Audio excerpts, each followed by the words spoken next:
Hello everyone, welcome to Positive Approach Academy. My name is Priyanka and biology की class है आपकी। First class रहेगी आज biology की इस बैच की, जिसमें हम चैप्टर डिस्कस करेंगे the living world.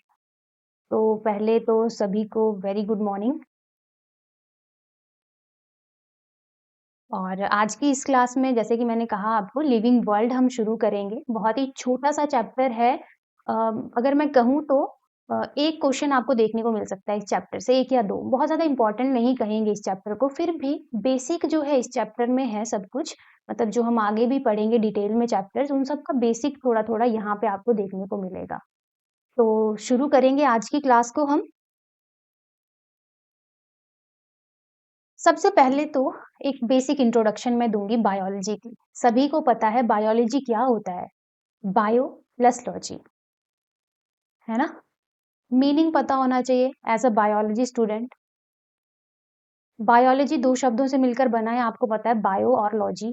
Bio mainly आपका, अगर हम कहें, जो टर्म बायो है वो आपका लिविंग ऑर्गेनिज्म से रिलेटेड है, लाइफ से रिलेटेड है। और लॉजी आपका स्टडी होता है। तो लिविंग ऑर्गेनिजम्स की जो स्टडी होती है, साइंटिफिक मेथड हम कहेंगे टू स्टडी लिविंग ऑर्गेनिज्म, उसी को हम कहते हैं biology.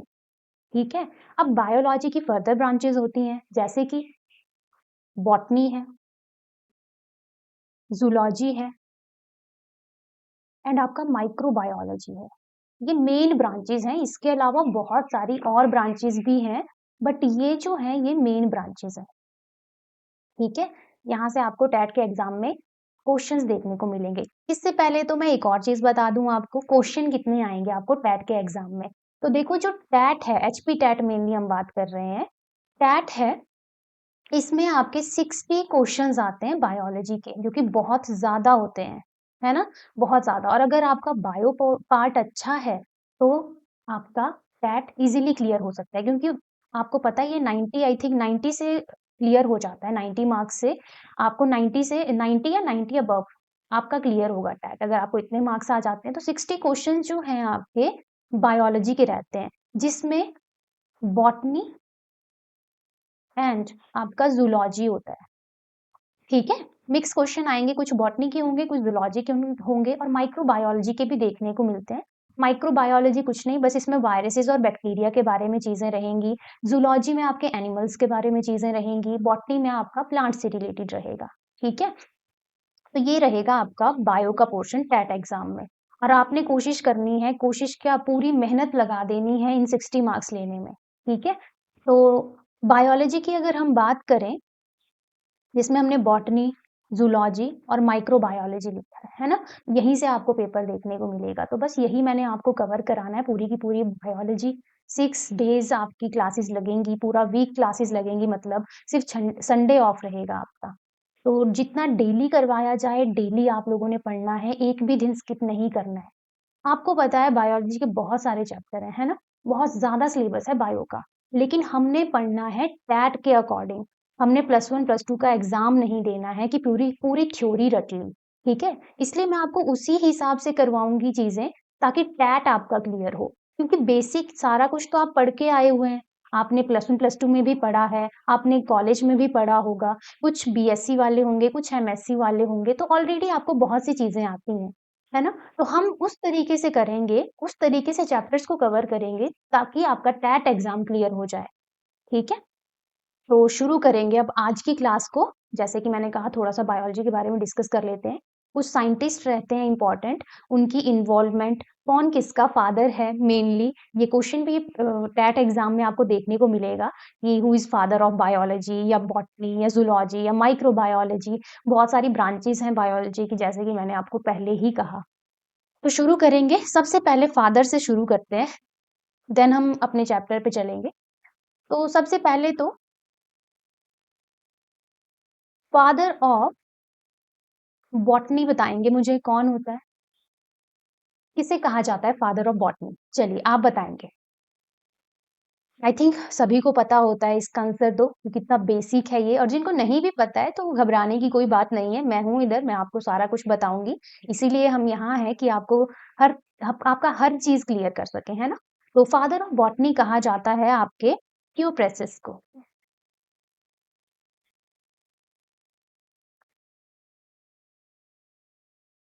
Theophrastus,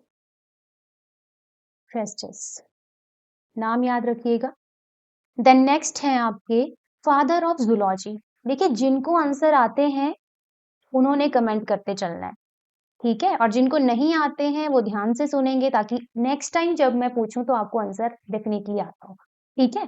father of zoology की अगर हम बात करें वो है एरिस्टोटल, और अगर फादर ऑफ बायोलॉजी कहें देन तब भी हम बात करेंगे एरिस्टोटल की। फादर ऑफ बायोलॉजी भी एरिस्टोटल को ही बोला जाता है, ये आप याद रखना।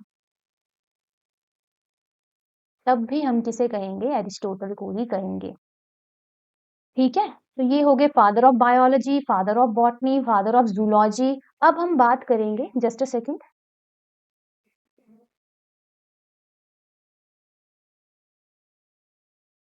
नेक्स्ट हम बात करेंगे फादर ऑफ मॉडर्न बॉटनी। पता है कौन है father of modern botany? Question पूछे जा सकते हैं आपसे ये एग्जाम में।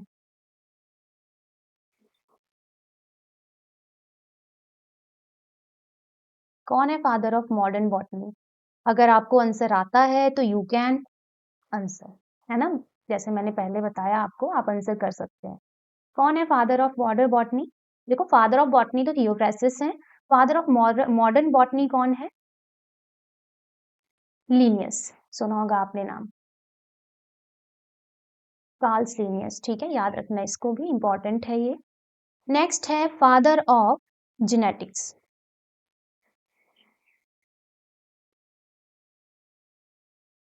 ये भी काफी इंपॉर्टेंट है, बहुत सारे नहीं लिखवाऊंगी, मेन मेन बताऊंगी कौन किसका फादर है, क्योंकि बहुत ज्यादा है, आपको पता है बहुत डिस्कवरीज हुई हैं हमारी बायोलॉजी में, तो सबको हम नहीं कर रहे। जो पूछे जा सकते हैं, जो दैट पॉइंट ऑफ व्यू से इंपॉर्टेंट है, उन्हीं को मैं बताऊंगी।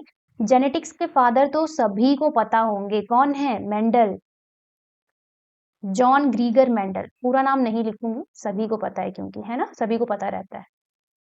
देन नेक्स्ट है आपके father of cytology.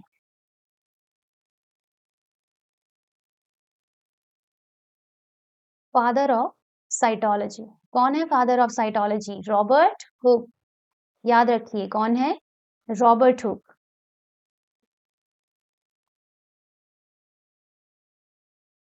Plant physiology, father of plant physiology कौन है?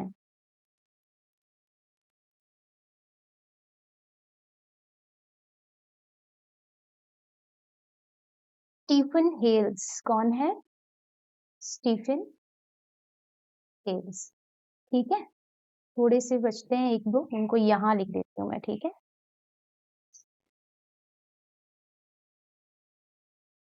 प्लांट फिजियोलॉजी के बाद हम बात करेंगे, चलिए इतने ही काफी हैं, इनमें से ही पूछा जाएगा, तो एक बार फिर से देख लो।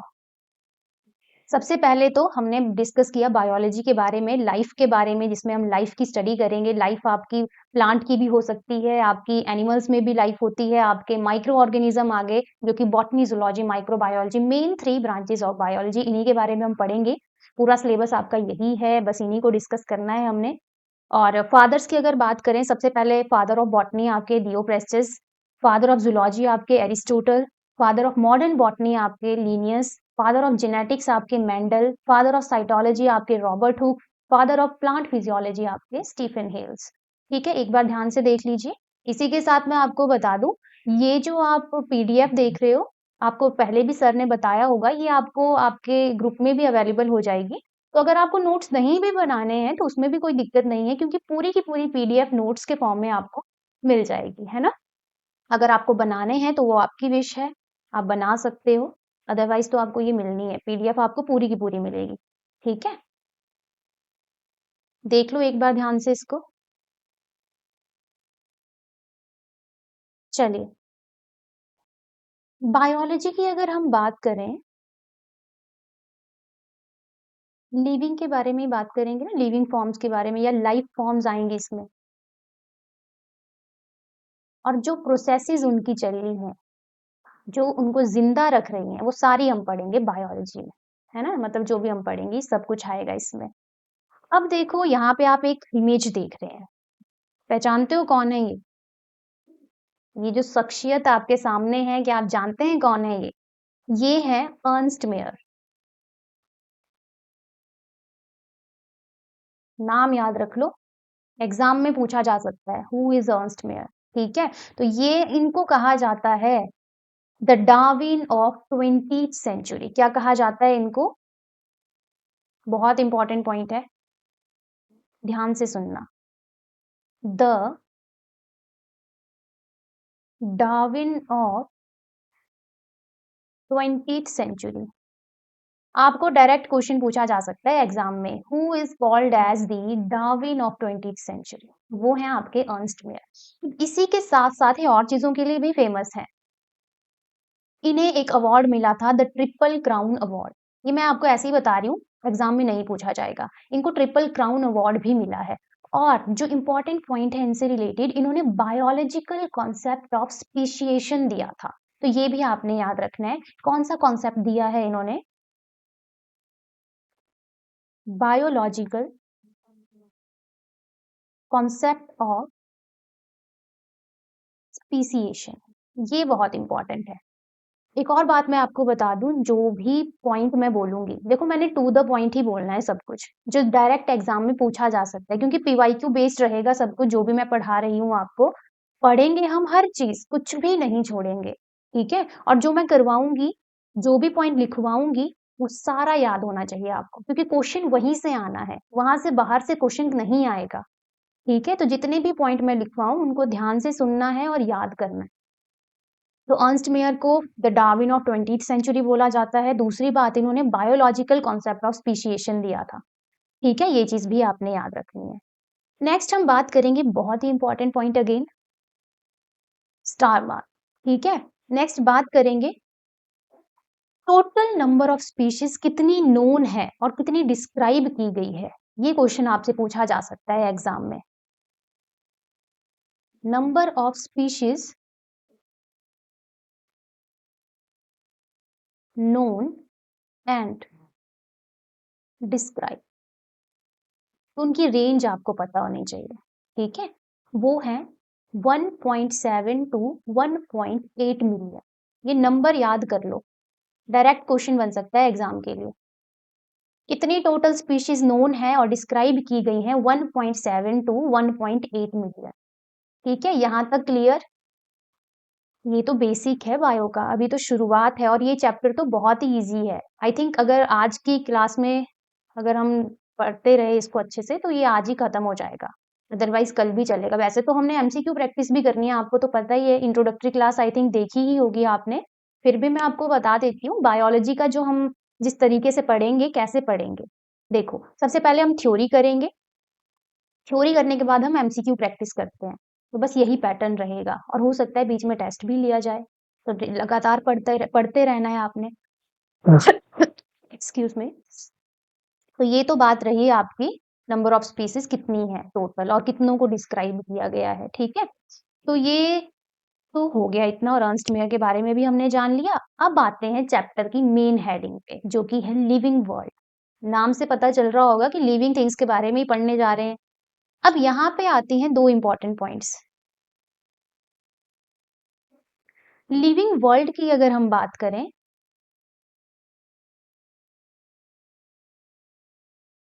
लिविंग वर्ल्ड की अगर हम बात करें, दो मतलब लिविंग ऑर्गेनिज्म के बारे में दो चीजें इंपॉर्टेंट हैं।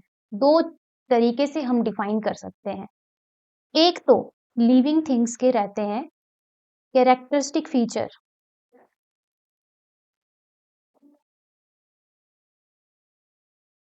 और दूसरा आता है डिफाइनिंग फीचर। क्वेश्चन पूछा जा सकता है यहां से भी, तो ध्यान से सुनना है डिफरेंस क्या है दोनों में। देखो, है तो फीचर ही, एक आपका कैरेक्टरिस्टिक फीचर, एक आपका डिफाइनिंग फीचर। अब डिफरेंस ये है, कैरेक्टरिस्टिक फीचर जो है वो आपका लिविंग का भी हो सकता है, वो आपका नॉन लिविंग का भी हो सकता है। मान लो कोई एक कैरेक्टरिस्टिक फीचर है, जैसे ग्रोथ। आप बताइए, ग्रोथ लिविंग की तो चलो सबने देखी है ना? साइकोलॉजी की क्लास अगर आपने सुबह की लगाई है तो आपको पता है ग्रोथ, व्हाट इज ग्रोथ, है ना? ग्रोथ क्या है वो सबको पता है। फिर भी ग्रोथ होता है increase in number of cells, या साइज में इंक्रीज होना, वो आपका ग्रोथ है, simple. So that is considered as characteristic feature. But why? Because ये लिविंग का भी है, ये नॉन लिविंग का भी है। अब आप सोच रहे होंगे कि नॉन लिविंग ग्रोथ, ये क्या कॉन्सेप्ट हुआ? ग्रोथ क्या नॉन लिविंग में भी होती है? बिल्कुल होती है। कैसे होती है?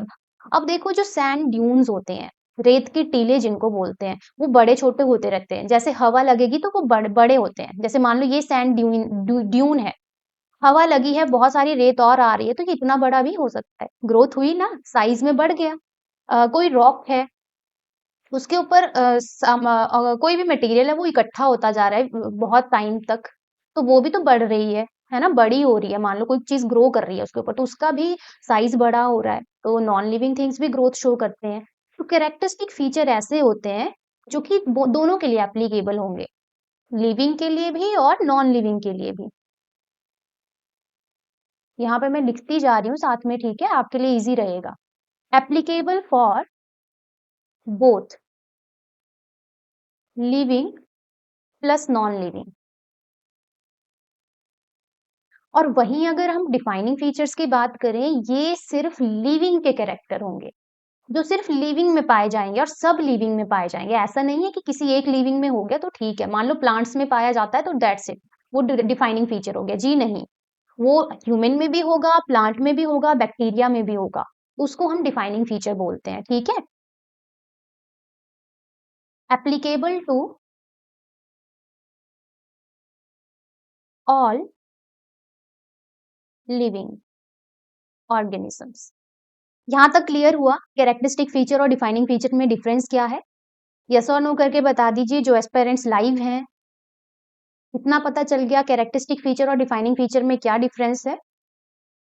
फिर आगे चलते हैं, इनके एग्जाम्पल ज्यादा इंपॉर्टेंट है, वहां से क्वेश्चन आ सकता है। ये बेसिक तो आपको पता होना चाहिए कि what is characteristic feature and what is defining feature. Okay, अब चलो एग्जाम्पल देखो। कैरेक्टरिस्टिक फीचर सबसे पहला तो मैंने ऑलरेडी दे दिया है आपको example, that is growth. Growth, growth is a characteristic feature. एक और एग्जांपल मैं बोलती हूँ, आप मुझे बताना ये कैरेक्टरिस्टिक फीचर होगा या ये डिफाइनिंग फीचर होगा। That is reproduction. क्या लगता है आपको, रिप्रोडक्शन कैरेक्टरिस्टिक फीचर होगा या डिफाइनिंग फीचर होगा? चलिए बताइए, सोचिए जरा। डिफाइनिंग फीचर, यही मात खा गए देखो आप। डिफाइनिंग फीचर ये नहीं है। अब देखते हैं क्यों नहीं है। रिप्रोडक्शन एक आपका कैरेक्टरिस्टिक फीचर है। ये क्वेश्चन आपको एग्जाम में पूछा जा सकता है कि reproduction is a dash feature, characteristic, defining और भी ऑप्शन हो सकती है ना। अब इसको हमने कैरेक्टरिस्टिक फीचर क्यों लिया, जबकि हमें पता है लिविंग ऑर्गेनिज्म, चाहे प्लांट हो, एनिमल हो, बैक्टीरिया हो, और भी कुछ जितने भी लिविंग है वो सारे रिप्रोड्यूस करते हैं। लेकिन क्या कुछ ऐसे लिविंग ऑर्गेनिज्म भी हैं जो रिप्रोड्यूस नहीं कर सकते हैं? बताइए, हैं कुछ ऐसे ऑर्गेनिज्म जो रिप्रोड्यूस नहीं कर सकते हैं? आ रहा है कुछ एग्जाम्पल दिमाग में? नहीं आ रहा है? जो स्टेराइल होते हैं, जो इनफर्टाइल ह्यूमन बीइंग, जिनके बच्चे नहीं हो सकते हैं, वो तो रिप्रोडक्शन शो नहीं करेंगे। कुछ ऐसे एनिमल्स हैं जो रिप्रोड्यूस नहीं होते हैं, सॉरी कर पाते हैं आगे को, रिप्रोडक्शन उनमें नहीं होगी, आगे मैं एग्जाम्पल करवाऊंगी। लेकिन यहाँ पे मैं आपको थोड़ा सा आइडिया दे रही हूँ कि why reproduction is considered as characteristic feature, because all living organism do not reproduce. कुछ एक्सेप्शंस हैं, एक्सेप्शंस आर ऑलवेज देयर, है ना, बायोलॉजी हो, केमिस्ट्री हो, कोई भी सब्जेक्ट हो, एक्सेप्शंस आर ऑलवेज देयर। तो रिप्रोडक्शन में भी एक्सेप्शन है, दैट्स वाई इसको कैरेक्टरिस्टिक फीचर कहा गया है। डिफाइनिंग फीचर तब होता अगर सारे के सारे लिविंग ऑर्गेनिज्म रिप्रोड्यूस कर पाते। यहाँ तक clear why it is considered as characteristic feature? लगा पता अब आपको? अब आपको ये पॉइंट हमेशा याद रहेगा कि रिप्रोडक्शन क्यों कैरेक्टरिस्टिक फीचर है। ठीक है, वहीं अगर हम डिफाइनिंग फीचर की बात करें तो सबसे पहला एग्जांपल आ जाता है मेटाबॉलिज्म। What is metabolism? देखो, हमारी बॉडी, लिविंग ऑर्गेनिज्म की बॉडी में कहूंगी, सिर्फ हमारी नहीं, लिविंग ऑर्गेनिज्म की बॉडी में केमिकल रिएक्शन हमेशा होते रहेंगे जब तक वो जिंदा है। इवन आफ्टर डेथ भी कुछ केमिकल रिएक्शन चलते हैं कुछ टाइम तक। तो हर लिविंग ऑर्गेनिज्म में केमिकल रिएक्शन होते हैं, दैट इज एनाबॉलिक भी हो सकते हैं, कैटाबॉलिक भी हो सकते हैं। दो ही तरह के रिएक्शन होते हैं ना मेटाबॉलिज्म में, एनाबॉलिक, कैटाबॉलिक, है ना। तो ये रिएक्शन जो है हर लिविंग ऑर्गेनिज्म में रहेंगे, whether it is plant, animal और माइक्रो ऑर्गेनिज्म।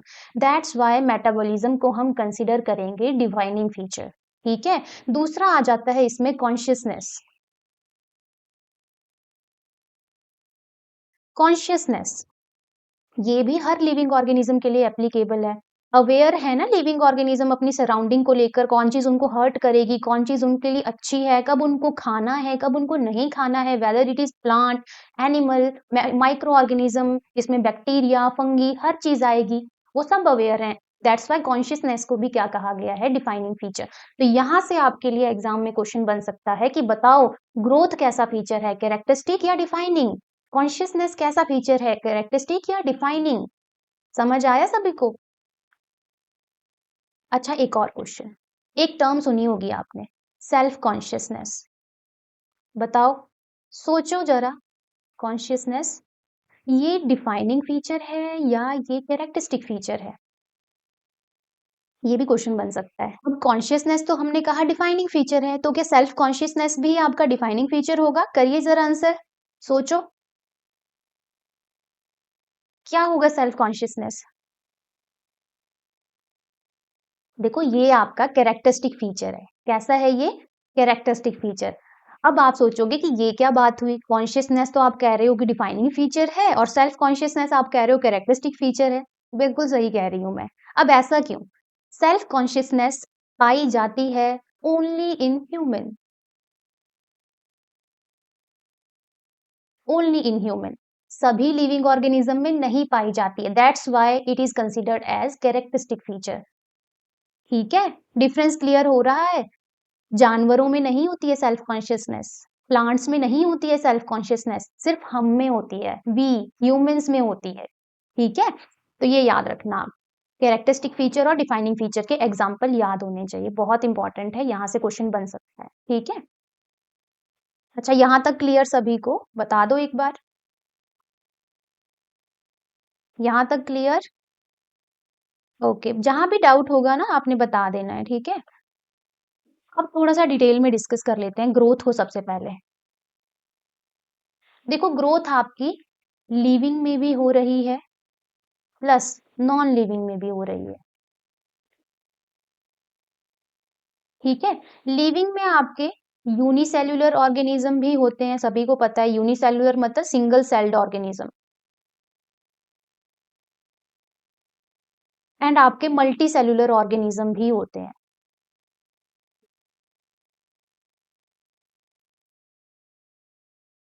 है ना, दोनों में रहेगी ग्रोथ।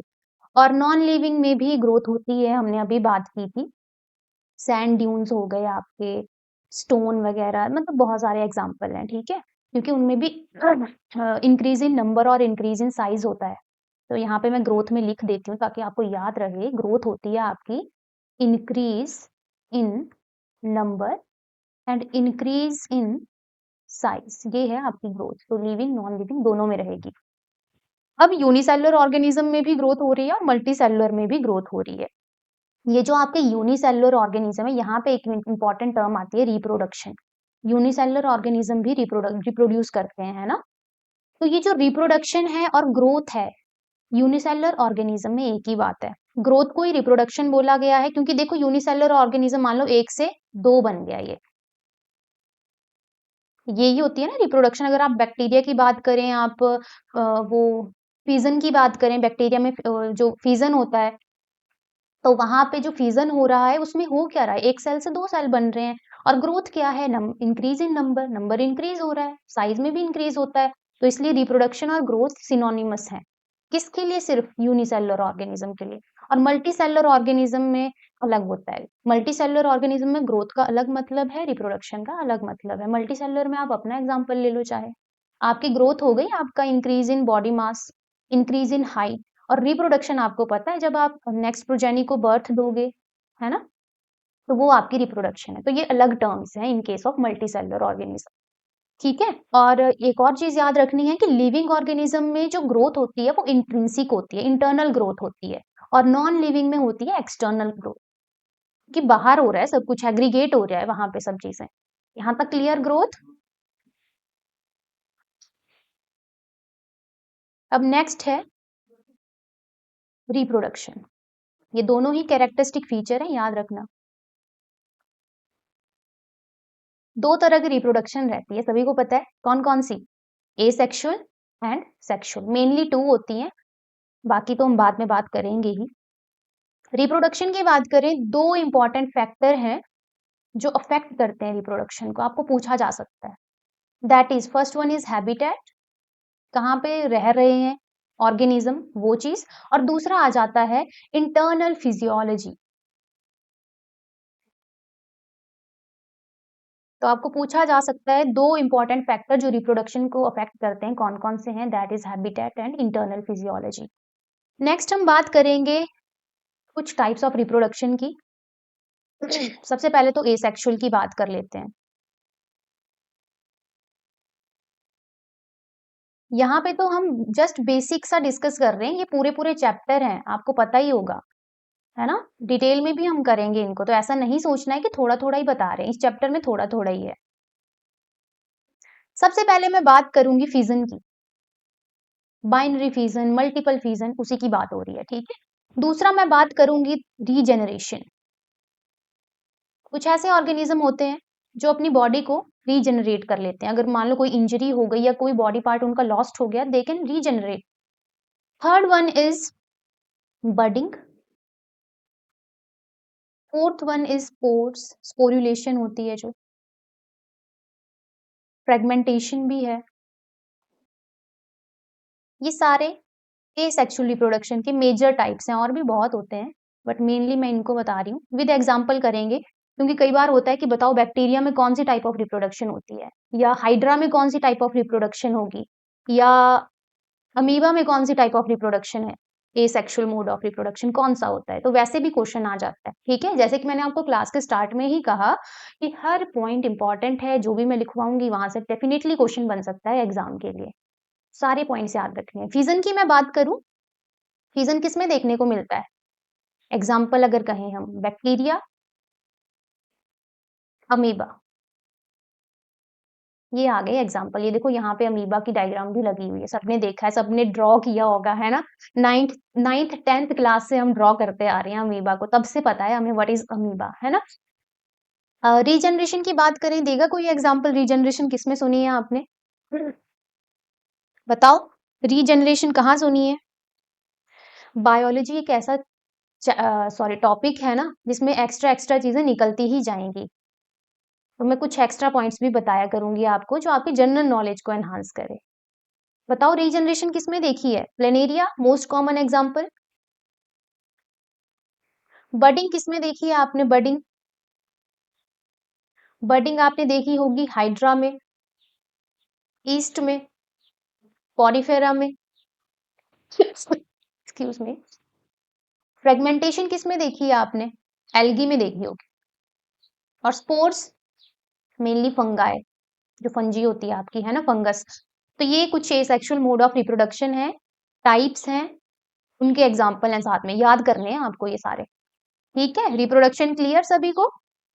दूसरा तो सेक्सुअल रिप्रोडक्शन रहता है, जिसमें गैमीट फॉर्मेशन होगा, माइटोसिस मियोसिस रहेगा। माइटोसिस आपका एसेक्सुअल रिप्रोडक्शन में भी होता है। बाय पेरेंटल होती है आपकी सेक्सुअल रिप्रोडक्शन। एसेक्सुअल रिप्रोडक्शन आपकी यूनिपेरेंटल भी हो सकती है। ये सब बेसिक है, ठीक है, ये आपको पता होंगे। तो सेक्सुअल रिप्रोडक्शन की अगर मैं बात करूं, उसे भी लिख देते हैं।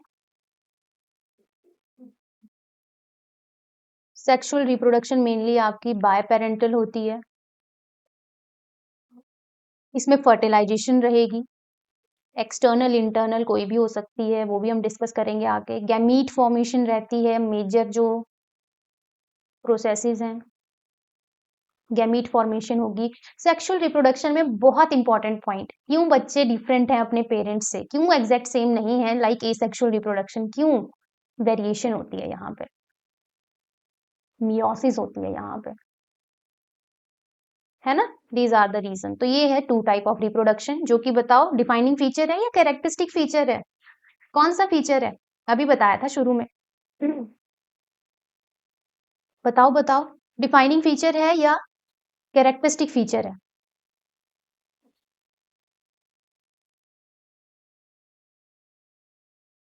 अरे भाई कैरेक्टरिस्टिक फीचर है, भूल गए आप? Reproduction is a characteristic feature. क्यों? क्योंकि कुछ ऐसे लिविंग ऑर्गेनिज्म हैं जो रिप्रोड्यूस नहीं कर सकते हैं। एक्सेप्शंस जो मैं अब बताऊंगी आपको। सबसे पहले sterile male and female, human की बात हो रही है। स्टीराइल मेल फीमेल, ठीक है। दूसरा एग्जाम्पल म्यूल, सबने सुना होगा, देखी भी होगी मैक्सिमम स्टूडेंट्स ने। वर्कर बीज, वर्कर बीज, लीगर, हिनी, ये सारे क्या हैं? ऐसे लिविंग ऑर्गेनिजम्स हैं they can not reproduce, which can not reproduce. लग गया पता अब एग्जाम्पल्स भी और क्यों रिप्रोडक्शन एक कैरेक्टरिस्टिक फीचर है। आई गेस अब तो आपका डाउट क्लियर हो गया होगा यहाँ पे कि रिप्रोडक्शन को हमने कैरेक्टरिस्टिक फीचर क्यों कहा है। नेक्स्ट आ जाता है मेटाबॉलिज्म। ग्रोथ किया, रिप्रोडक्शन किया, अब थर्ड आता है आपका मेटाबॉलिज्म। मेटाबॉलिज्म होता है जितने भी केमिकल रिएक्शन आपकी बॉडी में टेक प्लेस कर रहे हैं, है ना। तो ये दो तरह के रहते हैं। एक हो गया आपका एनाबॉलिज्म और दूसरा हो गया आपका कैटाबॉलिज्म। अब याद कैसे रखना है, देखो या तो रिएक्शन को दो चीजें कंबाइन करके एक बना रही है या तो कोई एक चीज टूट के अलग अलग चीजें बना रही है, तो वही है एनाबॉलिज्म और कैटाबॉलिज्म। याद कैसे रखोगे कि कौन कहाँ चीजें जुड़ रही हैं, कहाँ चीजें टूट रही हैं। इसके लिए एक ट्रिक रहती है। एनाबॉलिज्म, एना से याद रखो आना, मतलब बुला रहा है कोई। एनाबॉलिज्म में मतलब दो चीजें मिलकर एक चीज बनाएंगे, एनाबॉलिज्म। याद रखोगे अब, ट्रिक है ये। एनाबॉलिज्म का मतलब है कि दो चीजें कंबाइन हो रही हैं। कैटाबॉलिज्म का मतलब है कैटा, कट, कट से याद रखो कि कोई चीज कट रही है, दो हिस्सों में टूट रही है, तो इसलिए यहाँ पे कोई एक चीज टूट कर कुछ और बनाएगी। तो ये तो हो गया कि एनाबॉलिज्म और कैटाबॉलिज्म क्या होता है। मेजर है इसके एग्जाम्पल्स जो आपसे एग्जाम में पूछा जा सकता है कि फॉलोइंग प्रोसेस, कोई भी प्रोसेस है वो एनाबॉलिज्म है या कैटाबॉलिज्म है, ये आपसे एग्जाम में पूछा जा सकता है, ठीक है। तो एनाबॉलिज्म की अगर हम बात करें तो ये कंस्ट्रक्टिव प्रोसेस है, मतलब यहाँ पे बन रहा है कुछ, जैसे कि मैंने आपको कहा आना, है ना, वहां से याद रखना। कैटाबॉलिज्म आपकी डिस्ट्रक्टिव प्रोसेस है। एनाबॉलिज्म की बात करें, मोस्ट कॉमन एग्जांपल इसका आता है फोटोसिंथेसिस।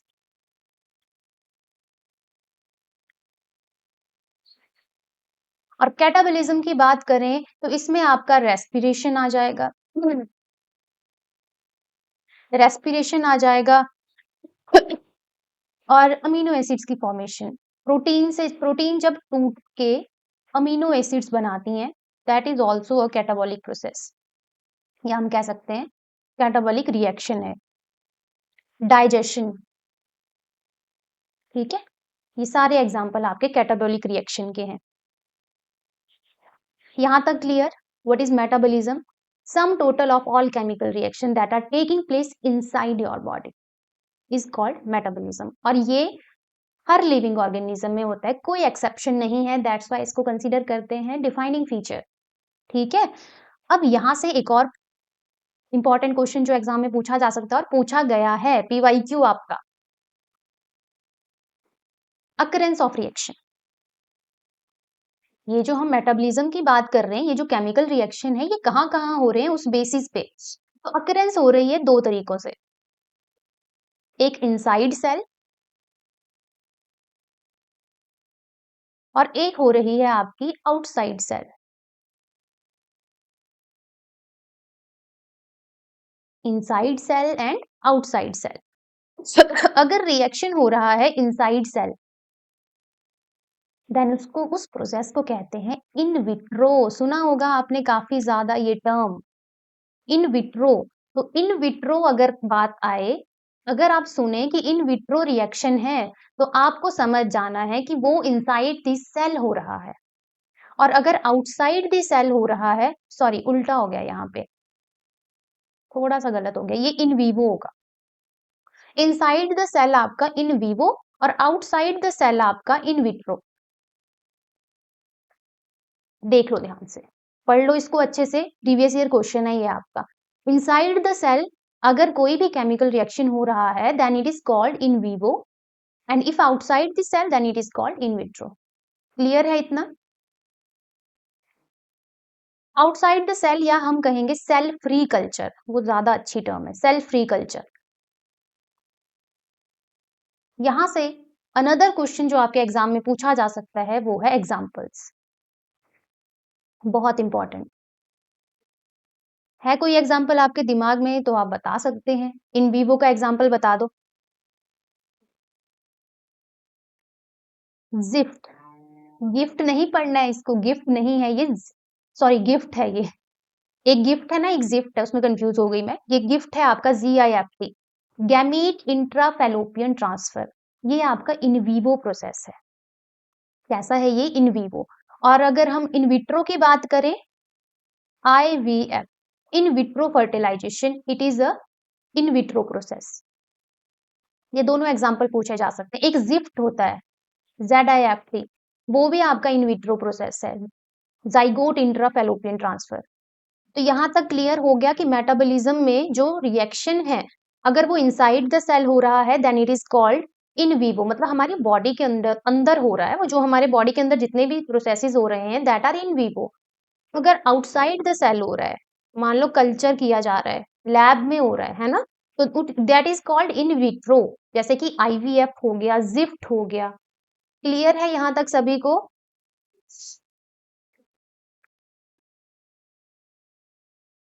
बता दो, क्लियर हो गया इतना?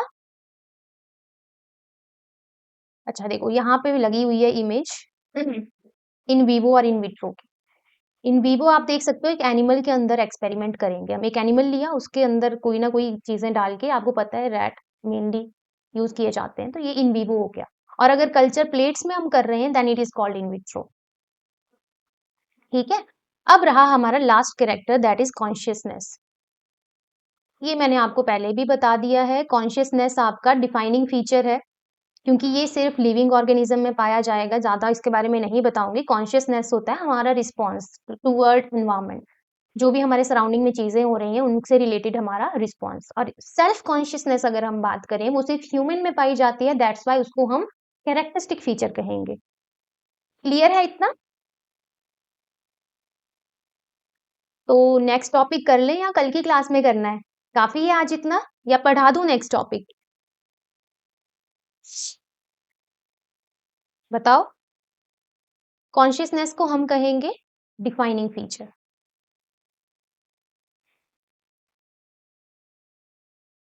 और सेल्फ कॉन्शियसनेस अगर हम बात करें तो ये होता है आपका कैरेक्टरिस्टिक फीचर।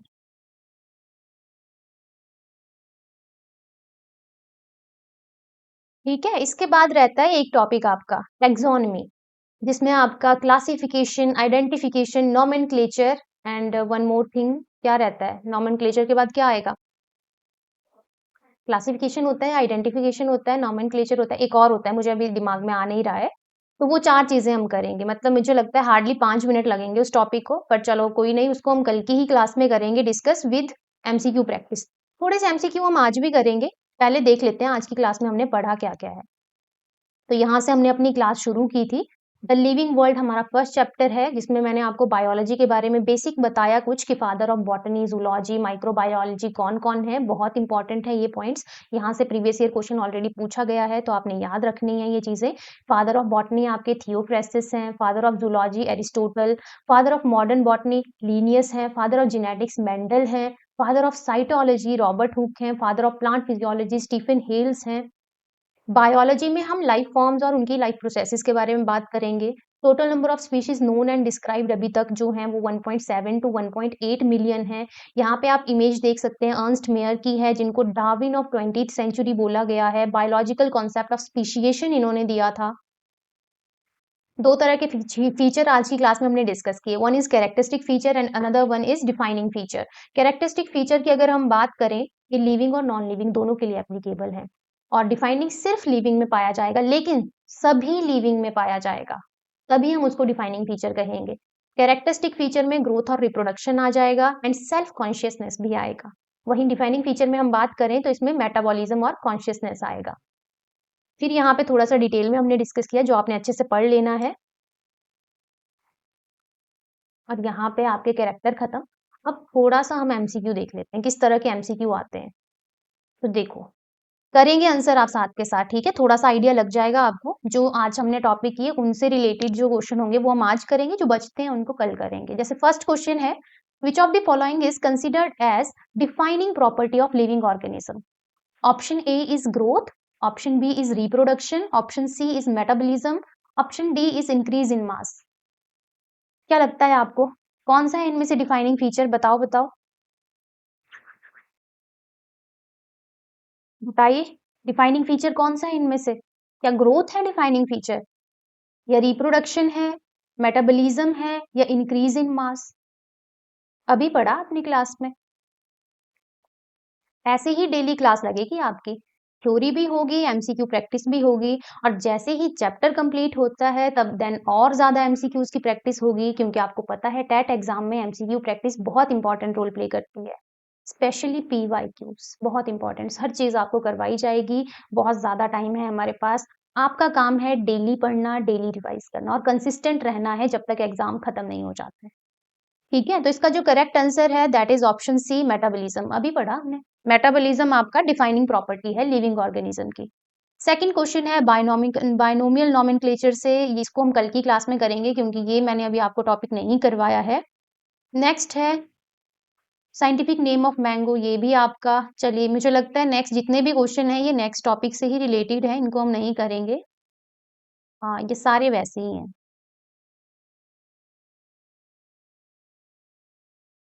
ये सारे क्वेश्चन आपके नेक्स्ट टॉपिक से रिलेटेड है। चलो, ये वाला क्वेश्चन आप कर सकते हो। For which organism is growth synonymous with reproduction? Unicellular algae and amoeba, bacteria and multicellular fungi, human and dog, planaria and earthworm. ये आपके लिए होमवर्क क्वेश्चन रहेगा। होमवर्क क्वेश्चन का मतलब है खुद करेंगे आप, या फिर आप व्हाट्सएप पे हमें मैसेज कर सकते हैं इसका आंसर, क्योंकि ये टॉपिक मैंने आपको करवा दिया है। तो एक बार फिर से मैं रीड करूंगी क्वेश्चन नंबर 9 जो आपके लिए होमवर्क क्वेश्चन है, सबने कमेंट जरूर करना है। For which organism is growth synonymous with reproduction? तो आंसर करना है आपने। तो आज की क्लास में हम इतना ही करेंगे, ठीक है? जिसको भी कोई डाउट रहेगा आप व्हाट्सएप पे कर सकते हो मैसेज, और ड्यूरिंग क्लास भी मैंने आपको कहा था कि बीच में भी कोई डाउट रहता है या कोई भी चीज रिपीट करनी है तो आप बोल सकते हो। ठीक है, तो कल की क्लास में कंटिन्यू करेंगे अब इस चैप्टर को, जितना भी सिलेबस बचता है इस चैप्टर का, विद एमसीक्यू प्रैक्टिस। तो आज की क्लास में इतना ही करेंगे, मिलेंगे अपनी नेक्स्ट क्लास में। धन्यवाद।